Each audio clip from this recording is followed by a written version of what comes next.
ప్రకృతి వ్యవసాయ పద్ధతిలో సహజ వనరుల వినియోగం వల్ల కొంతమేర కలుపు రావడం సహజమే. అయితే దీన్ని పూర్తి స్థాయిలో కట్టడి చేస్తే రాబడి మరింత పెరుగుతూ వస్తుంది. ఈ విషయం తెలుసుకున్న రైతాంగం కలుపును నిలువరించేందుకు పలు విధానాలను అనుసరిస్తున్నారు. వీరిలో రైతు వీర వెంకట్రావు ముందుంటారు. తను పలు పద్ధతుల్లో మల్చింగ్ విధానాలను అనుసరిస్తూ కలుపును నియంత్రించి అదనపు ప్రయోజనం పొందుతున్నారు.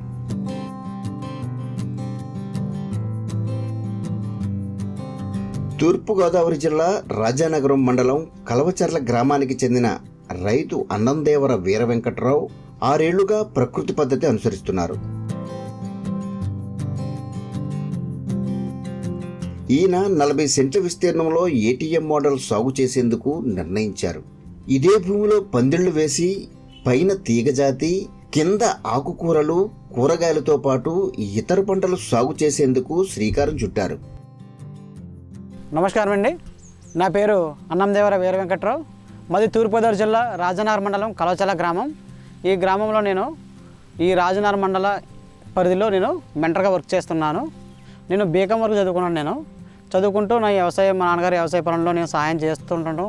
అయితే అంటే మేము గతంలో ఏం చేసేవాళ్ళం అంటే మేము ఎక్కువగా రసాయనిక ఎరువుల మీద ఆధారపడి ఉండడం వల్ల మాకు దిగుబడులు తగ్గుతూ ఉండేవి. ఈ రసాయనిక వ్యవసాయం చేస్తూ ఉండే టైంలో మేము మా గ్రామానికి నాగేశ్వర సార్ అని చెప్పేసి మహిళా సంఘాల తరపున సార్ రావడం జరిగింది. ఈ ప్రకృతి వ్యవసాయ విధానాలపై గురించి ఆయన ఇక్కడ ఏపీఎంగా వర్క్ చేసేవారు. మాకు అందరికీ అవగాహన కల్పించడం, నాకు కూడా దాని మీద ఈ వ్యవసాయం మీద ఉన్న ఇష్టంతో మాకున్న 2.5-3 ఎకరాల్లో మొత్తం కౌలుకున్న తీసుకున్న పొలంలో కూడా ప్రకృతి వ్యవసాయం చేస్తూ ఉండేవాడిని. ఇందులో నేను ఇంకా బాగా చేస్తున్నానని చెప్పేసి నాకు ఈ రైతు సాధికార సంస్థలో ఒక క్యాడర్గా నాకు గుర్తింపించి నేను ఇంకా మిగతా రైతులకు కూడా ఈ ప్రకృతి వ్యవసాయ విధానం ఏ విధంగా చేస్తే బాగుంటుంది, ఈ విధానంలో పంటలు అనేవి ఎలా పండించాలి అనేవి మెలకులు నేర్చుకుంటూ రైతులకు కూడా ప్రస్తుతం నేను చెప్పుతూ ముందుకెళ్తున్నాను. అప్పుడు రైతు సాధికార సంస్థ మౌలిక సూత్రాలకు అనుగుణంగా ఏటీఎం పద్ధతిలో సాగు చేసేందుకు బెడ్లు ఏర్పాటుతో పాటు కాలువలు తవ్వుకున్నారు. దీనిలో ఆకుకూరలు, కూరగాయలు, తీగజాతి, దుంపజాతి, పండ్ల మొక్కలతో పాటు ఎర్రపంటలు నాటుకున్నారు. వీటిలో సంస్థ రూపొందించిన రాజీలేని సూత్రాలను అమలు చేశారు.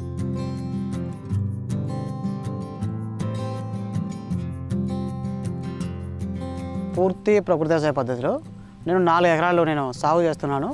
అందులో 3 ఎకరాలు వరి పండిస్తున్నాను. అందులో ఒక 1/2 ఎకరంలో డిఫరెంట్ మోడల్స్ చేస్తూ పందిరిలో కూరలు సాగు చేస్తున్నాను. ఈ విధంగా సహజ వనరుల వినియోగంతో పూర్తి స్థాయిలో జీవామృతాలు, కషాయాలు అందిస్తున్నారు. ఈ భూమిలో మార్పులు చోటు చేసుకోవడం వల్ల పంటలో క్రమేపీ కలుపు పెరుగుతూ వచ్చింది.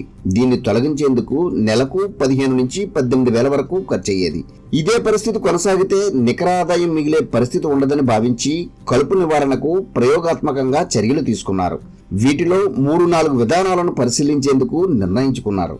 వీటిని క్షేత్రస్థాయిలో అమలు చేసిన రైతు వెంకటరమణ వాటి నుంచి వనగూరే ప్రయోజనాలను ప్రత్యక్షంగా తెలుసుకున్నారు. ఆ ప్రయోజనాలేంటో ఆయన మాటల్లోనే విందాం. ఇది 4 అడుగుల బెడ్ మీద సార్. ఇది లైవ్ మల్చ్ అనమాట. వివిధ రకాల ఆకుకూరలు, కాయగూరలతో లైవ్ మల్చ్ అనేది ఏర్పాటు చేయడం జరిగింది. దీంట్లో లైవ్ మల్చ్తో పాటు బయోచార్ కూడా మిక్స్ అయి ఉంది. ఇక్కడ 4 అడుగులు ఏటీఎం బెడ్ అండి. ఈ ఏటీఎం బెడ్ మీద అంటే వివిధ రకాల పంట వ్యర్థాలతో ఇది ఆచ్ఛాదన చేసి కలుపు నివారణకు మొక్కల ప్యాటర్న్ అయితే ఇదే ఉంటుంది. దీని మీద ఆకుకూరలు అయితే వేయడానికి కుదరదు, కానీ తీగజాతి, మొక్కజాతి, అదేవిధంగా పప్పు జాతి అన్నీ పెట్టుకోవచ్చు అనమాట.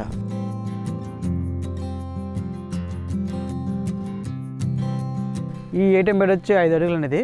ఈ 5 అడుగుల ఏటీఎం బెడ్ పైన అంటే కలుపు నివారణకు క్లాత్ మల్చింగ్ అంటే పాత చీరలు కానీ పాత వేస్ట్ ఏదైతే ఉందో మన దగ్గర క్లాత్ మల్చింగ్ ఈ విధంగా వేసి అట్లా హోల్స్ పెట్టి మనం మొక్కలు కానీ విత్తనం నాటడం వల్ల కలుపు నివారణకు చాలా సులభంగా ఉంటుంది. ఇది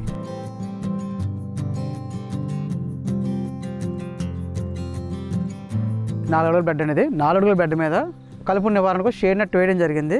వీటిలో కూడా ఏంటంటే మనం హోల్స్ పెట్టుకొని విత్తనాలు ప్లస్ మొక్కలు మనం తీగ జాతి పెట్టుకోవడానికి వీలుగా ఉంటుంది. కలుపు నివారణ దీంతో సులభంగా ఉంటుంది. ఇది కూడా 4 అడుగుల బెడ్ మీద అనేది 4 అడుగుల బెడ్కి మల్చింగ్ సీట్ వేసాం. కలుపు నివారణకు మల్చింగ్ సీట్ వేసాం. ఈ మల్చింగ్ సీట్ వల్ల మనకి గాలి తగలక కలుపు నివారణ అయితే ఉంటుంది. కానీ దీనివల్ల అంత యూజ్ అయితే మనకు అనిపించలేదండి.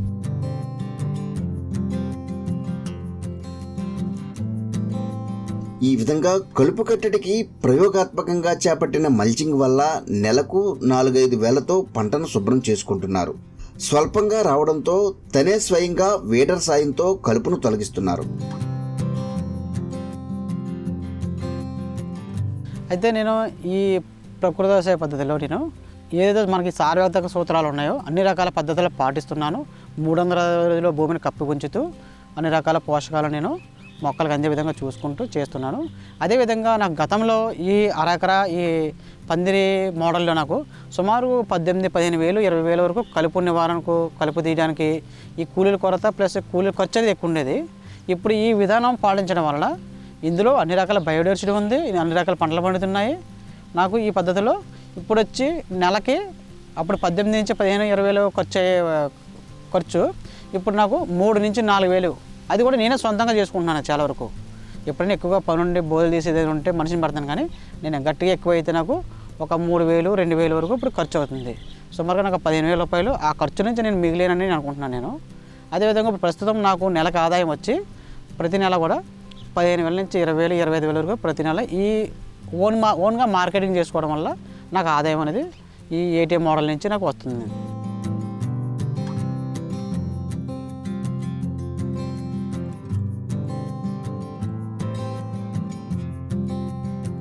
దీనివల్ల సాగులో వృధా ఖర్చులు తగ్గి మెరుగైన రాబడి సాధిస్తున్నారు. ఈ విధమైన ప్రయోగాత్మక చర్యలను తోటి రైతులు పరిశీలించి వెంకట్రావును అనుసరిస్తున్నారు.